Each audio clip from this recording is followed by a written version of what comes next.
Thank you, Coco. My name is Deandre and I'm an addict. But I'm grateful to be clean. I'm grateful to be in here. And give me a second, we'll figure it out. What I want to say is I want to thank Roger and the committee and the people who let us have this space at the church for allowing us to be here. I think that's a big deal. This meeting is called Life After Death. And, through the pandemic, using and being here, I think it's a perfect representation of why we're here. So can we give everyone a round of applause who helped?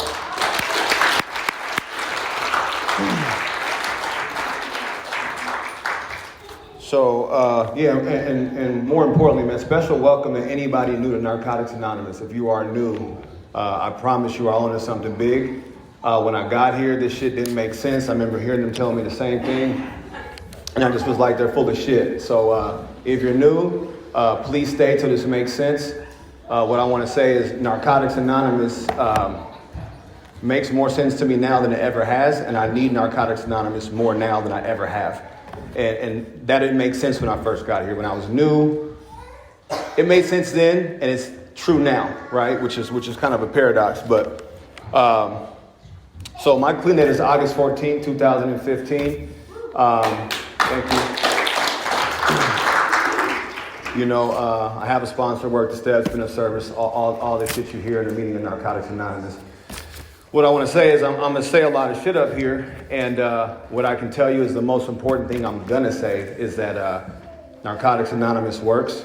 I found the promise that Narcotics Anonymous promises in our literature, and that promise is any addict can stop using, lose a desire to use, and find a new way to live. So if you hear nothing else, hear that.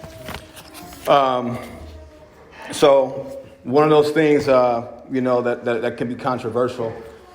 For me, man, I'm a true believer that drugs saved my life, and that sounds crazy. But enduring a lot of the trauma I went through as a kid and as an adolescent, drugs allowed me not to kill myself. And I didn't notice that for a long time. It took me rounds and rounds and rounds of steps to really identify that, drugs kept me from killing myself, man. And so, as a kid, I grew up with a lot of confusion, right? I was born and raised in Northeast Portland. I grew up off 9th. I got a lot of gang members in my family, man. All my mom's side of my family is Bloods and Pimps. And that's what I was, those were the people who molded my mind, right? Like those were the people I was around, and then I got my dad's side of the family, which they're from Kenya. And then my grandma is white, right? So just there's the confusion right there, right? So that's a lot of fucking confusion, and I remember just not being able to find my way in any of the cultures I came up in, right? Like I remember having to go home to my mom's house and then had to be extra hard. I had to walk around with a mug on my face. I had to get extra violent. I had to learn how to survive in those elements. And then I had to go back to a different school that my dad got me in that was like all white people. So I had to learn how to fit in with white people, black people, and then I got an African grandpa. And I don't know if y'all know anything about Africans, but they don't typically like niggas. So I used to hear his stories, and he would tell me about how we were, just spoiled because we were from America, and he like my grandfather was this real smart dude, man. He came here as an immigrant and went through like 8th and graduated college in like 7 years. He speaks 6 different languages, just a smart dude, right? And so, and later on in life, like all those things have been a blessing, right? Like all the things I'm talking about that were confusion in the beginning of my story, now are a blessing. It gave me a lot of fucking diversity, right? And like our literature talks about diversity as our strength, so that's just a backstory. So, and somebody please let me know as far as the time, because I can keep going. So yeah, man, at 3 years old, man, my parents, my mom was 16 years old when she had me. my mom was a young woman trying to figure shit out. She left me at different places at my auntie's and my grandma's house. So a lot of abuse started happening. So the courts had to step in when I was 3 years old from the abuse. And I was taken from my mom at 3. And then my dad stepped in. And my dad was in the Air Force. And we had to travel from Portland to Denver to the Springs on the Air Force base. So I'm this 3-year-old kid. And I don't have much memory of this, but I'm just painting a picture that I was a child stripped from my mom and what my nervous system was looking like, right? So moved around, moved to a dad I didn't even know. He had a wife. We moved to the Air Force Springs and Colorado Springs, and then moved to Japan. So next thing I know, I'm in another country, as a young kid, man. So so from the age of 3 to 12, I endured a lot of physical and sexual abuse. My stepmom was my dad married this woman, and she was just really just a bad human being. Right, and probably with a lot of trauma. I want to give her some grace and say she's no longer with us, but she had a lot of trauma and she passed it on. And we do the best we can, and what typically happens is we pass on our trauma until we deal with it. So for me, man, learning to navigate 2 different worlds, moving back to Portland and trying to understand myself was an interesting process. I truly believe that I was a person with extreme trauma looking for a substance. And I can tell you the first time I used and what that experience was. And I should have known then that I was an addict, but I didn't know. But, I was 11 years old, hanging out with some of my relatives. And they had, a bunch of 40s, Old English. And I'm little. And I pound back 2, 3 of them. I'm sick. I'm throwing up. I wake up the next morning. I had a few of my little friends with me, and they was like, man, I'm never doing that again. And I was so sick, but all I thought about was, man, I can't wait until I can do that again. And so every day from that day, I began using, right? And there was no breaks. There was no breaks from that stuff, man. And I'm going to read something in our literature really quick out of the basic text. Please get one if you're new. Please get a basic text. We're supposed to have them here. I don't know if anyone needs one. If anyone's new here and needs a basic text, I promise you someone here will buy it. If they don't, I will. This book changed my life. And I'm going to read out of Who's an Addict. And if you want to know who's an addict, please read this. This literature was written by us and for us. Who's an addict? It says, addiction is a disease that involves much more than drug use. Some of us believe that our disease was present long before the first time we used. Most of us did not consider ourselves addicts before coming to Narcotics Anonymous. The information available came to us from misinformed people. And that's the information I'm talking about. So as I get back here, I'm around my peers, my elders, the gang members, and just different groups of people. And so the information I got was bad information, right? And but when you're looking up to these people around you, that's the best I got. So I adopted a lot of these ideologies and from each culture. So I picked up gang culture fast. And for me, man, like I said, my dad ended up leaving at 12. So I'm a 12-year-old with no mom, no dad, kind of just living with my granny or my auntie. And the people who were raising me were people in the community, right? And so, with accompanied with addiction, that didn't go so well. My disease progressed pretty fast. So from the time I was 12, drinking every single day, and I was the addict who swore to God I would never end up like the other addicts on the corner. I wasn't an addict because I wasn't homeless. I wasn't an addict because I didn't do pills. I wasn't an addict because I didn't smoke crack. And what I can tell you is all my yets and all your yets will be fulfilled if you keep playing with the disease of addiction. And what ended up happening was, I'm an addict and I didn't know it, man. We have this disease that tells me I don't have a disease. That it's the only disease on the planet that is self-diagnosed, right? Meaning that I have to come to my innermost self to say I have a problem. And I remember every consequence came from using. So at the age of 18, I ended up getting shot. I almost died. I got shot in my head when I was 18 years old from some some stupid stuff involving, gang activity. And then I tried doing a geographical change. I tried moving to Seattle. My dad was like, you coming up here with me? I'm going to be a dad all of a sudden. And got to Seattle and I found my people, It doesn't matter. So no matter where I went, there I was. And, from there, moved back here, tried to do some college stuff, didn't work out, couldn't stop drinking, couldn't stop fighting.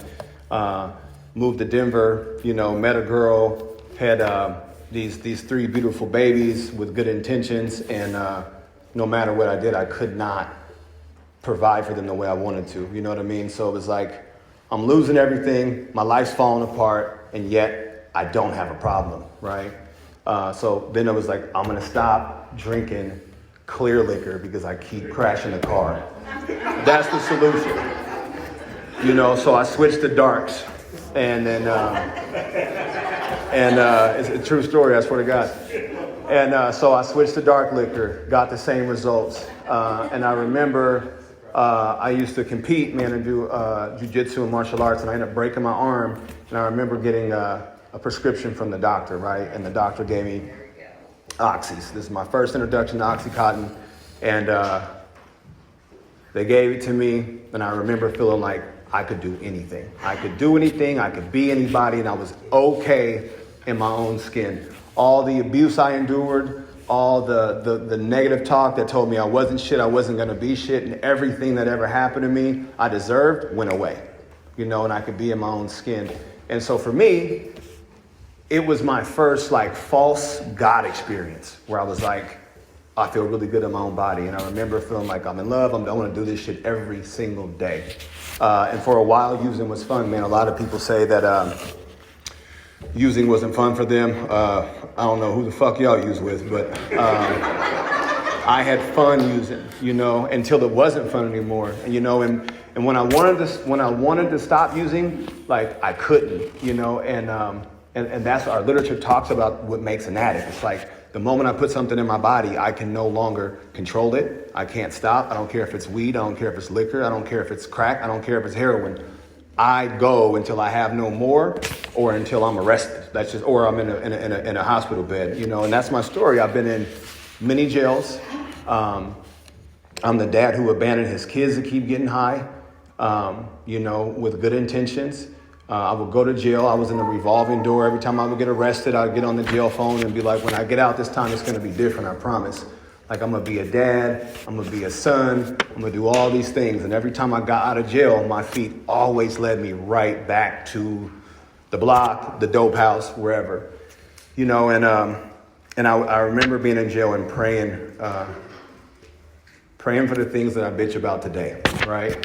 I remember wanting to have a regular life and being able to be present and watch people. I would watch people in my disease and be like, how the fuck do they get up and go to work?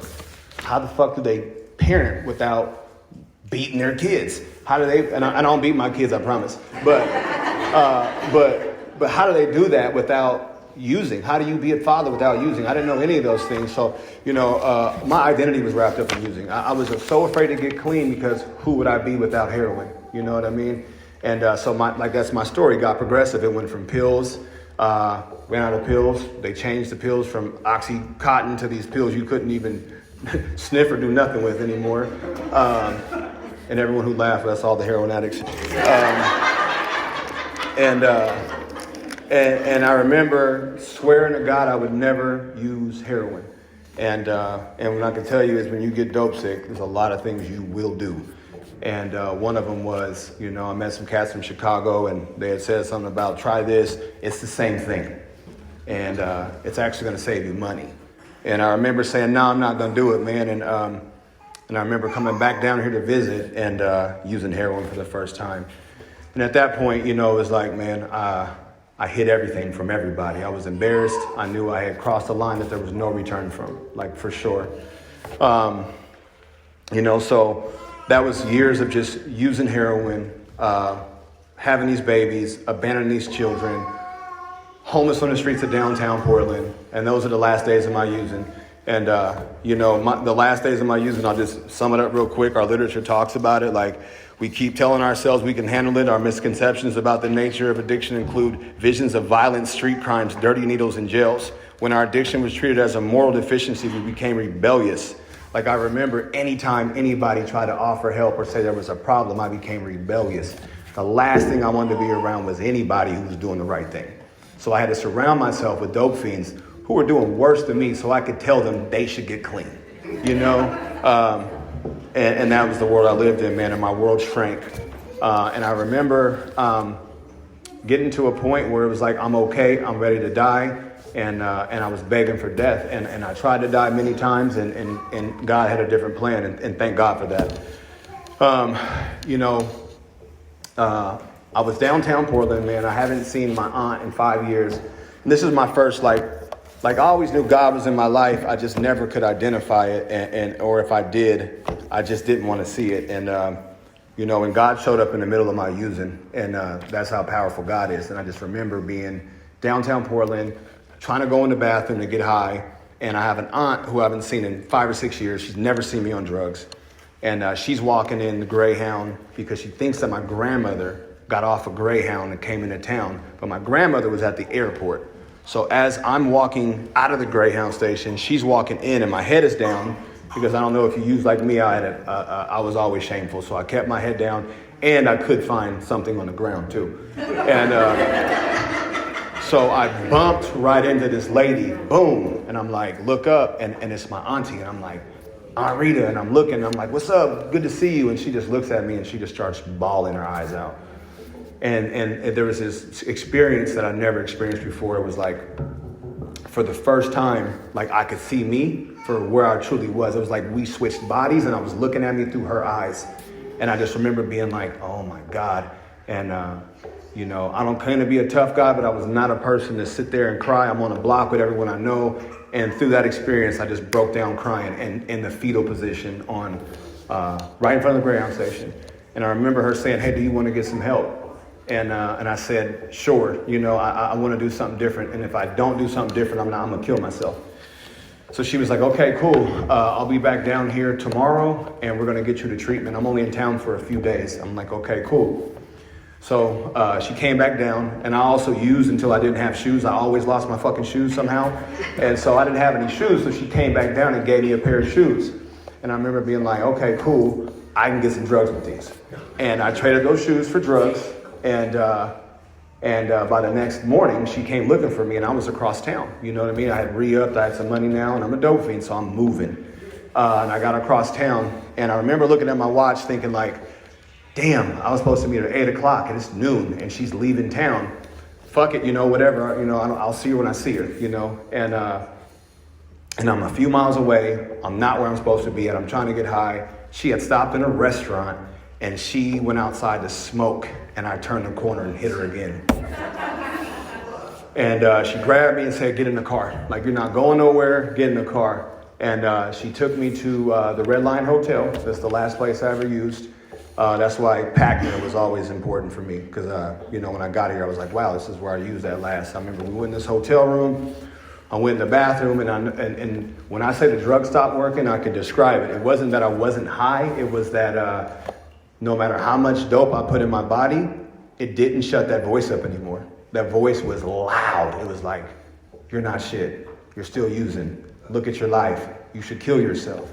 Like, you don't deserve anything good and you're not going to get clean. And I remember thinking like, wow, like that was the reason why I used, was to shut that voice up. And so my auntie, had been introduced to recovery some years ago and she's like, let's go to treatment. And I remember we went to DePaul. And they said I couldn't get in. There was no room. And then finally I was like, I'm going to die if I don't stop using. I need your guys' help. And they got me in. And I woke up 3 days later from detox. I was so high that they couldn't even give me anything for, whatever. So all the new people who get to do the buprenorphine and shit and fucking come off that, I was like dope sick for days in this detox. And so I used to sell drugs too. And so I woke up with like 4 or 5 grams of heroin tucked in my butt cheeks. So I went to go use the bathroom and I found it. And I was like, oh my fucking God. And so I'm like forced with this choice. where I'm like, okay, look, I need to really just this isn't me, this is God, right? Because I would have used no matter what. I use every single day. I'm 2 or 3 days in, I'm dope sick, and I got 3 grams of heroin. And the voice just told me, if you use, you'll never get clean. And I just flushed it, and that was the last day. That was the last interaction I've ever had with drugs. And so for the people who do H&I, man, much love.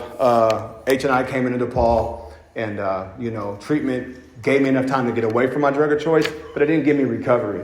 And I remember the people coming in from another fellowship in Narcotics Anonymous, and a dude that I used with. No, I didn't even use with this dude. He was his name was Harold. I don't know if you've ever been to CA. And when I was a youngster, man, he would babysit the kids, fix the car, and clean the house for a $20 piece of dope. No bullshit. And he was like the worst dope fiend I ever seen. And he had 10 years clean at an H&I meeting. And I'm like, what the fuck did he do? And I wasn't convinced Narcotics Anonymous was real. I was convinced that people got stipends or got paid to go in a treatment center. So I'm like, bro, what's the lick, bro? And he's like, Deandre, I'm serious, man. He said, get a sponsor, work the steps, get a home group, be of service, find a God, pray to that God, and go to meetings. And I was like, no, but for real, what's the, you know what I mean? And he gave me the formula. I didn't even know. So I said, okay, fuck it. I have nothing else to lose. I'm going to try it. So, I got to another program that was phenomenal. It allowed me to just focus on my recovery. How much time I got? Oh, damn, okay. So, yeah, they got me into a program which allowed me to focus on just my recovery, man. It was a recovery mentor program, and I'm forever grateful for that program because they really allowed me to build a relationship with Narcotics Anonymous. And the fellowship, man. I'm a firm believer, like step work changed my life and saved my life. But what keeps me here time after time and time again are the relationships I built within Narcotics Anonymous. And, so I'm before I got clean, we use and we find destruction, a bag at a time, a drink at a time, a hit at a time. And I remember being on a corner and somebody I was cool with another person I was cool with, had an altercation. They got into it, they exchanged words, and then one of them killed the other one. And so when I got clean, I got subpoenaed to go deal with this. So I just remember being in recovery, having 90 days clean, and being in the mentor program and, being subpoenaed to a grand jury to go be a witness for a murder. You know what I mean? And I remember this is another huge pivotal point in my life because, and some of y'all may not like what I'm about to say right now, but I was still really ingrained to the street code. And I remember they were like, hey man, how do you feel about not saying something when somebody lost their life? And I remember being like, well, he's already dead. And that was the truth. That was my truth because I didn't want to go against the code and I was not willing to go do that, right? And my sponsor was like, well, can you live with that? Can you live with that on your conscience? I didn't know what a fucking conscience was yet. You know what I mean? The first thing I prayed for was to have a conscience, and that was the first thing I prayed to get rid of. You know what I mean? And so I was in this place where I was like, okay, well, whatever. And I didn't have to go because someone took a plea bargain, but I was faced with that and I struggled with that for a long time. And what I found out was, man, I had bad information by misinformed people. That for years of my life, people had gave me bad information and told me to stand up for these untrue virtues that never got me nowhere. So, in reality was someone lost their life. I was right there. The person could have survived, but I was so afraid to look like a snitch or to help him. I sat there and watched this dude die just like anybody that, so that was something I had to deal with in recovery and deal with that type of trauma, right? And, so this is the shit I'm navigating. So I'm in the mentor program, and I'm pretty honest when I share, so I hope I don't offend nobody. I'm in the mentor program trying to figure out myself, and the 5th step talks about, having low self-esteem propped up by phony images, right? And talking about the mask must go.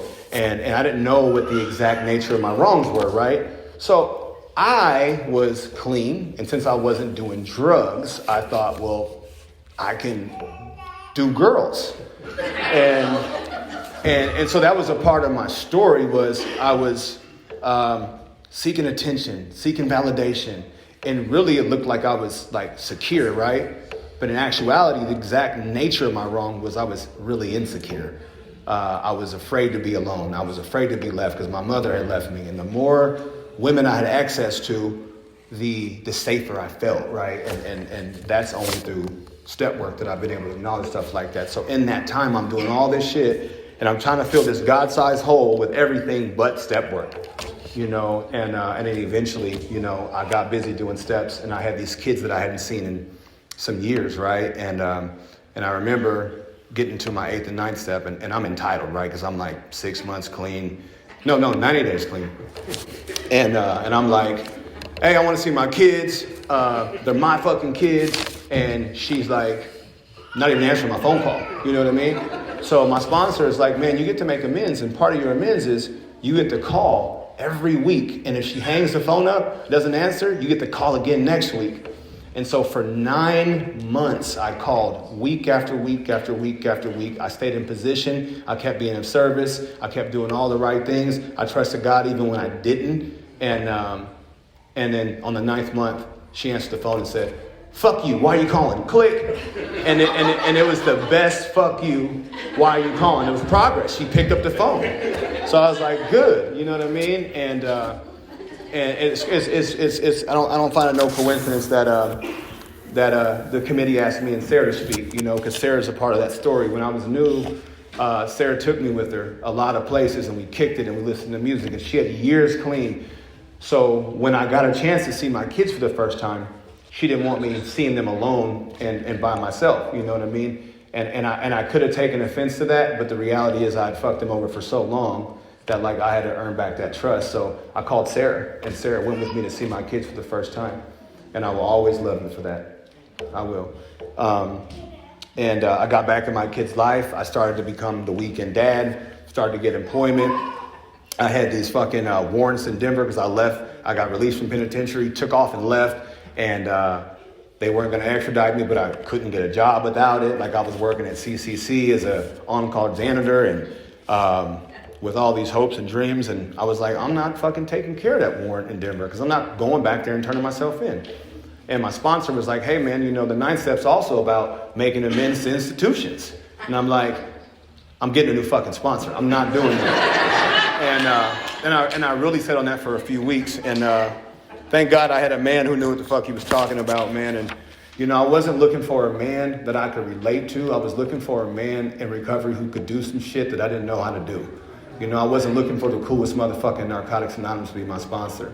And I remember someone saying, hey man, if you're looking for someone you identify with to be a sponsor, you're looking for a sick fucking sponsor. And so like my sponsor was someone that I watched get up here and cry and talk about having problems in his relationship. And he loved on men who were new in recovery. I didn't know how to do none of that shit. So he's walking me through this process. And I end up writing these letters, and I end up getting these charges, you know, not dropped, but they were like, we'll drop the warrant, just don't ever come back to Denver, Colorado. And that was a big deal for me. It took me 9 months, and the DA called me. So, you know, at about, I think I had about 2 or 3 years clean, man. I got asked to go speak when I had like 90 days in the program to go speak at Multnomah County. I remember David Fitzgerald's like, hey man, we're going to speak for the Recovery Mentor Program. We want you to speak. And I'm like, speak like in a meeting? Because that was the only understanding I had of public speaking. And he's like, no, man, you're going to speak in front of some county commissioners and the chairs. I'm all right, whatever. And I remember I had a camel fatigue. I'm in a fucking tank top with fatigues on and shit. And I'm like, bro, I'm not going like this. He's like, yeah, you're going to go as you go. And I remember going in there and just letting them know my experience, right? And then a dude came up to me afterwards and was like, hey man, it was an amazing speech you gave, and shook my hand. And he was a white dude in a suit, and I was like, like, all right. And he was like, you're gonna come work for me one day. I never asked that dude who the fuck he was or where he worked. I just was uncomfortable because a white dude in a suit came up to me. You know, like, at that time I was not grounded in any of the shit I do now. So, you know, long story short is I stayed in position regardless, right? And that man, I ended up applying for this job at the county early on, a couple years clean. And I went through the interview process, and my final interview, that man walked in the room and said, "Hey man, I'm the director of the county. You got the job. Thank you for staying clean." And like, that was like another God experience, right? So, meanwhile, all the good things were coming together in my life, man. I got the kids back. I got a job. I got a career. I get into this relationship that I wasn't supposed to be in. Everyone warned me. And without me saying anything bad about the person, it was a lot. It was a lot. And relationships are beautiful here, but they can be fucking deadly here. You know what I mean? And thank God that I did step work, 90 meetings in 90 days. I did all the things that were suggested, and it didn't make sense to me then why I did that, but it made sense. And I end up being in this crazy relationship where I end up having, a beautiful little girl, man, and I'd never been clean to watch any of my kids be born. And I remember being present for that and thinking, like, God, thank you for allowing me to be present for this life to come into this world, so now, be fast as I can.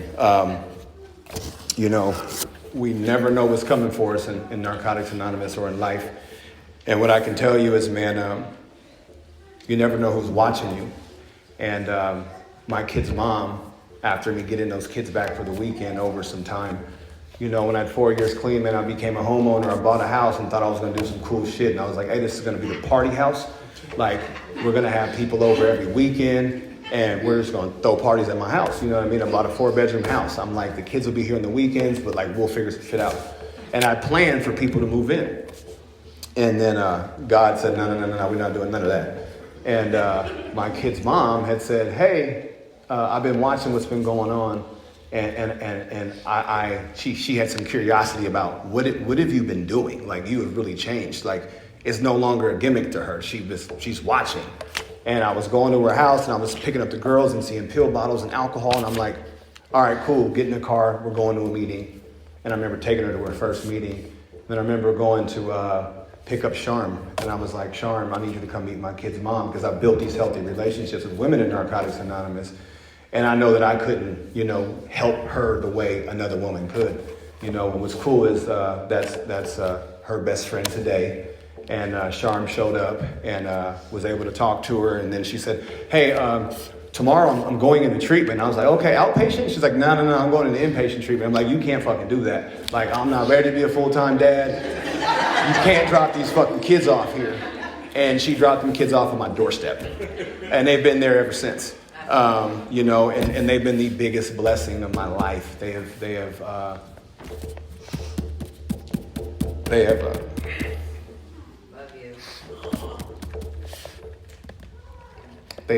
grounded me.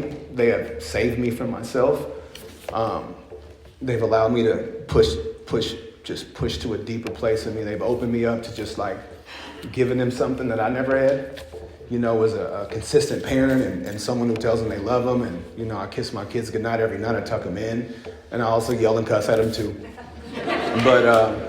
But they've just taught me some different stuff. And what I can say is this year was the hardest year of my life, man. I had an aunt who ended up passing away suddenly. They found out thought she was constipated. She went to the doctors and they cut her open and they found stage 4 cancer, and she was dead in like a week and a half. She went through the 8x8, Stephanie Box. That was a sad thing to be there for. And then after that, I'm like, okay, whatever, we got through that. Like, I'm gonna be good. And my daughter, man, and this is the biggest life-changing experience of my whole life, right? So I have a 11-year-old little girl who lives at home. She went to her mom's house. And she went to her mom's on the weekend, and she went to a pool party, and she's looking at some little boy, and she slips and she falls and she hits the back of her head on a concrete stair. Doesn't tell me for a week that she hit her head. And so then she comes home and she's like, Daddy, I'm dizzy. And I'm like, well, what happened? And she's like, well, I hit my head with Mom. And I'm like, okay, let's go to the hospital. So I take her into the hospital and I'm like, hey, there's something wrong with my little girl. And they're like, oh no, she just had a concussion. Like, she's fine. I'm like, can we get some imaging? Her brain could be bleeding. And I just had this gut feeling that there was more to this than what they were telling me. Well, they sent me home after I argued with them forever. And they told me to come back in 2 or 3 months if her symptoms had gotten worse. And, 2 or 3 months later, like, she's going to school and she's getting dizzy. She's eating dinners and she's blacking out. She's not the same kid no more. She's not eating. And I'm like, something is wrong with my baby. And I take her back to the hospital and they fucking tell me the same thing again, that I am being a paranoid dad. And I said, and they said the test is expensive, so, I'm not sure if you can afford it. And I remember being like, what the fuck? I was like, listen, man, give me the test. I know something is wrong with my daughter. So they finally ordered the MRI, and sure enough, man, 2 months ago, we got the call that my daughter had a brain tumor. That was like the hardest experience of my life. And what I can say is, you can say you trust God and you can say you know God until something like that shows the fuck up. And but what I can say is my friends, I called, my best friend, and I called other people, and my house was full of people who supported me and just let me cry on them. And and I thought it was the end for me. They told me the brain tumor didn't look like they could operate. It was on the back of her cerebellum, pressing against her brainstem. And, and for me, I was like, I couldn't turn her over to God. As much as I thought I knew God and trusted God, I could not turn my daughter over to God until I had to, right? So I go to Ocean Shores to hear a message, and the message was, trust God. And I'm like, nah, I need another message. Like, that can't be it. Like, it can't be that simple, man. What I can tell you is I was in a place in my recovery where using sounded good, suicide sounded good, anything to not visualize my daughter dying every day sounded good. And, and on my way home from that, I had this talk with God, man, and I heard God say that she's going to be okay. And I talked to Sharm, and Sharm said immediately, she's going to be okay. She had to go through brain surgery. We had a 9-hour brain surgery. The hospital was packed. I don't know how we didn't get kicked out, but we were in there. It was the longest 9 hours of my life, man. And my little girl came out of surgery, and it wasn't pretty. It was really hard, and the last news that we were waiting for came a few weeks ago. We were waiting to find out if it was cancer, and God showed up, man, and it was a benign tumor, so. The whole point of that story is, man, like, I had these big ideas and big concepts about what I thought God was, what I thought Narcotics Anonymous was, and until I had no other choice but to absolutely trust God, God didn't make sense. And when I finally turned my daughter over to God, when it says to the care of in our third step, it means something can care for her better than I can, and I did that. And so what I want everyone to understand is that the setup happened long before I got clean. God had set this up a long time ago. If I wouldn't have been clean, I wouldn't have been in a position to fight with those fucking doctors. If I wouldn't have been clean, they wouldn't have been in my care, right? If I wouldn't have been clean and had a good job, she wouldn't have had the medical coverage she had to get this brain tumor removed. I wouldn't have been able to support her emotionally. We never know why we're getting clean. We never know who we're going to help. We never know who we're going to save. And what I can say is, thank God for Narcotics Anonymous, man, because my little girl wouldn't be alive today. And the last thing I'm going to say, because I know I'm over time, is that, recovery takes on a new meaning when you have to help the addict who's harmed you, right? And I heard some shit at a recovery meeting, right? Like, spiritual principles are easy to practice to the people you like, but try helping the addict who's fucked your girlfriend or your boyfriend. Try helping the addict who doesn't know how to stay clean and keeps lying about it. Like, that changed my recovery, that perspective of loving the addict even though I don't like this motherfucker. And this story reminds me of it. So, like, there's this tribe in Africa, they're called the Himba tribe. And I don't know if this is all the way facts, but there's a few people who agree, some scholars agree it's facts, and scholars agree it's just a cool story, but the story is cool either way. So before a woman goes to have a baby in Africa, in this tribe, the Himba tribe, she has to go under this tree or somewhere in nature, and she has to start to pray to this spirit before it comes in, this baby before it comes into this realm. And she prays to this spirit and tells this child to teach her its song. They believe that every being has a unique song they need to know. So this woman goes and she meditates and she hears the song. Before she sleeps with her husband, she teaches her husband the song.